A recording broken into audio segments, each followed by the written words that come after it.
If you will, please stand for the presentation of colors.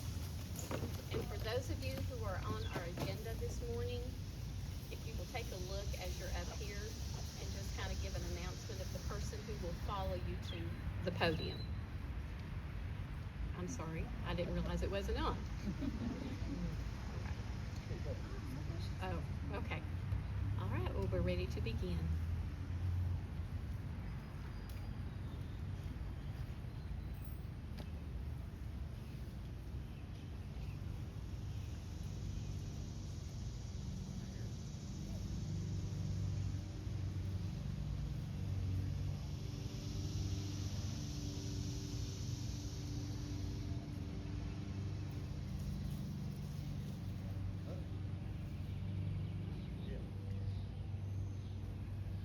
Oh, say, can you see by the dawn's early light what so proudly we hailed at the twilight's last gleaming, whose broad stripes and bright stars through the perilous fight o'er the ramparts we watched were so gallantly streaming, and the rocket's red glare, the bombs bursting in air, gave proof through the night that our flag was still there. Oh, say does that star-spangled banner yet wave o'er the land of the free and the home of the brave?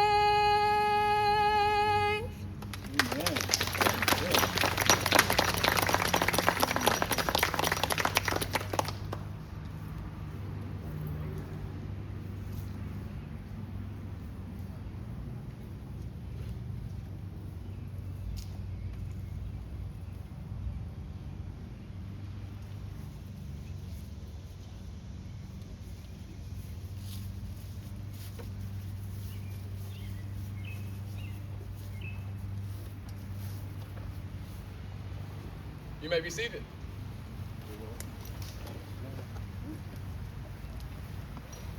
Well, thank you all for being here, and welcome to campus to be able to celebrate the Liberty Tree dedication and Home Guard flag reveal. And we want to thank each and all of the organizations and representatives and community friends and family that have been here with us to help celebrate such a joyous occasion.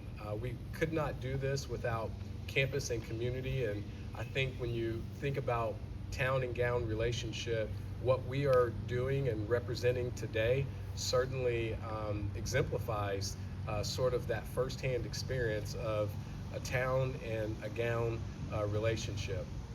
I think back to when I first came to Barbourville just 2 years ago from my 20-year stint of taking a hiatus of after graduating here at Union as a student, and I think about just a lot of the warm faces and warm handshakes and a lot of the great joyous welcomes that my family and I received, and that's really truly what it's all about.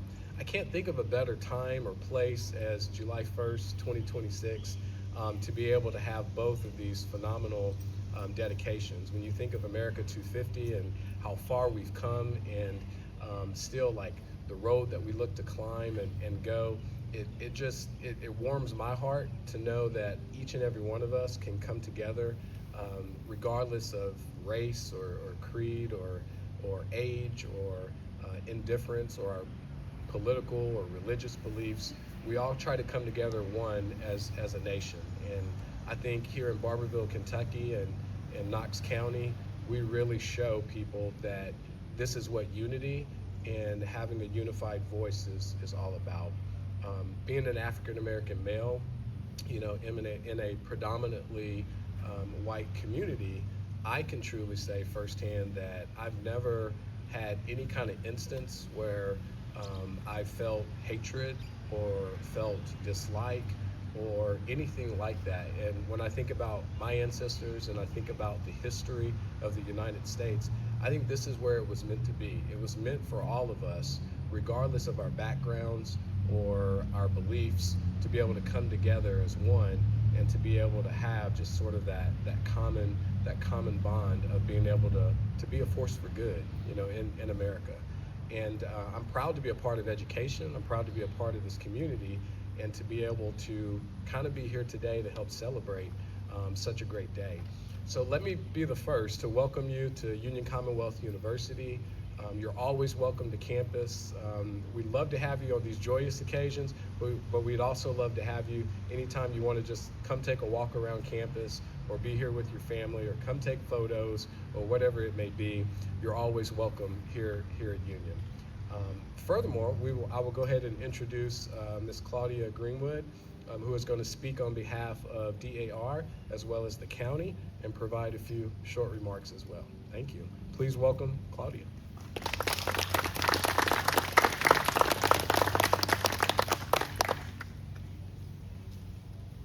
Thank you. I'm honored to be here today. I've already heard the question, Liberty Tree. What's the deal with the Liberty Tree?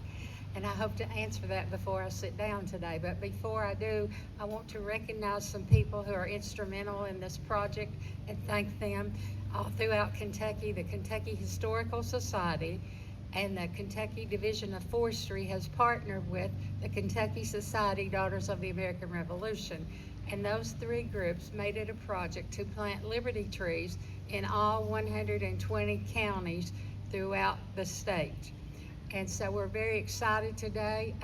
We worked with the judge's office and the Union College. We thank them. We thank Maria for all her work. We thank Knox County Tourism, Knox County Physical Court, Judge Executive Mike Mitchell. Parkway Monument is doing a plaque to put with our tree when it is planted. And and we also want to especially thank Corbin American Legion Post. We thank you for our color presentation today, and Miss Ellie for her beautiful singing. We appreciate that. The Liberty Tree. In the years leading up to the American Revolution, ordinary colonists rallied not only around ideas, but also around powerful symbols. One of the most enduring was the Liberty Tree, a large elm just off Boston that became an important gathering place for protest and patriotism. Beginning in 1765, as an opposition to the Stamp Act, members of the Sons of Liberty decorated a tree with banners and lanterns and even hung effigies of unpopular British officials from its branches. The Liberty Tree was no mere plant. It became a visible statement of unity, courage, and resistance. British troops, recognizing its power, cut it down in 1775, 10 years later after they began using it as a symbol for freedom. By then, it had become symbols all throughout the 13 colonies. As word of Boston's Liberty Tree spread, other towns followed suit. Communities designated their own Liberty trees or erected Liberty poles in public squares. In Charleston, South Carolina, patriots gathered beneath the shade of a massive oak tree to share news and plan resistance to the British authority. In New York City, colonists raised Liberty poles in defiance of the British soldiers who repeatedly chopped them down, only to see them rise again. These sites became rallying point for speeches, celebrations, and readings of revolutionary resolutions, standing as living monuments to the cause of independence. The symbolism of these trees and poles ran deep. They were reminders that liberty was rooted in community, growing branches and uniting people from different backgrounds. They also embodied a liberty pole raised in sight of a British garrison declared boldly that colonists would not be silenced. Even after independence, Liberty trees continued to be remembered as sacred ground where the seeds of America's freedom first took root. And we're so glad today that Union has allowed us to plant this Liberty tree here upon their beautiful campus.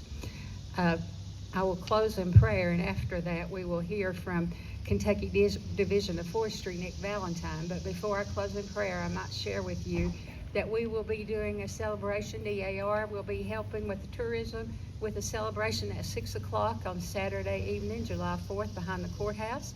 And we invite you to come, as we'd like to recognize veterans also with our celebration at that time. And we will be having birthday cake, I understand. So, and inside there is a table with lots of patriotic information inside that you're allowed to take. It's on the other side of Sharp Center, and we'd be happy for you to take any of that information about the flag, the preamble, the Constitution. There's lots of things that you can look at and take with you.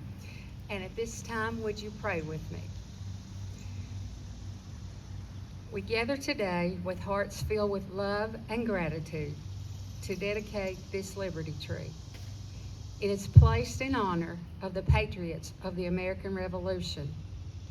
May this tree be a constant living reminder of the roots of our democracy and the sacrifices that have been made to secure our liberty. May we remember their steadfast conviction, their unwavering commitment to justice, and their deep yearning for freedom that sustained them throughout the struggle for independence. As this tree reaches toward the light and withstands the storm, may we too remain strong and resolute in our defense of liberty, and in our defense of justice. May the growth of this tree inspire us to continue nurturing the ideals for which American patriots fought and sacrificed their lives. Amen. Thank you.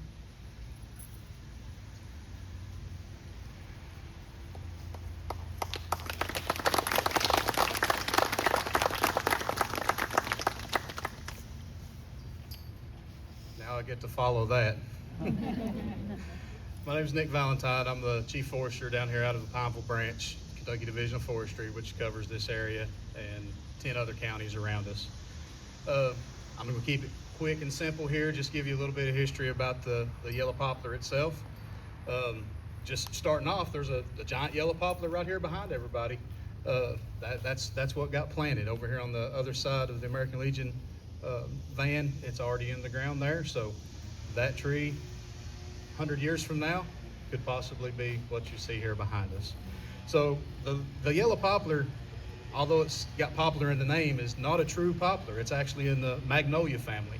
If anybody's ever seen its bloom during the spring, it's a pretty good looking yellow and oranges, tulip looking bloom. Commonly, these trees in the woods, 70 to 100 feet tall, very easily. It's a fast growing tree. It's an early successional tree. A lot of times in disturbance areas, the poplars and the maples are the first to regenerate in the area, and they like a moist, nice, good soil to grow in. So they're going to be the first ones to take off in a disturbed area. Being that they're fast growing, straight, they're very useful in the wood industry. Anything from cabinets, furniture, veneer, coverings, musical instruments, even plywood, carvings, crafts, anything. So it's categorized as a hardwood, but it's not like an oak or a hickory as far as its density of the wood. It's more of a softer species of hardwood. There again, in the years past, colonists used anything. One of the things I seen was a canoe tree. It's labeled as a canoe tree. Well, you can see how big it is, and this is, it's a big tree, but there was some even larger than that in the forest setting. So you can see carving something like that into anything from canoes to shelter, many different things. 1994, it was designated as Kentucky State Tree, so it is our state tree. It's on some of our old logos even. Some of our logos have changed in the past, but I've still got some of my old patches here. Cover through. I'm not as well prepared as my previous. Yeah, sorry, skipped through all that already. But anyhow, as a tree begins small, I stole this from one of the other Liberty Tree plantings, and I thought it was a pretty good quote here. It says, as a tree begins small, it requires care, patience, and stewardship.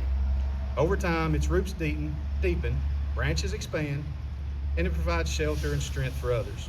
In many ways, a tree can mirror the works of a community. So I'm going to leave you with this, since everybody's fanning and I'm getting hot myself, with some advice from a tree. Stand tall and proud. Go out on a limb. Remember your roots. Drink plenty of water. We all agree right now, drink plenty of water. Be content with your natural beauty and enjoy the view. Thank you all for letting me be part of it.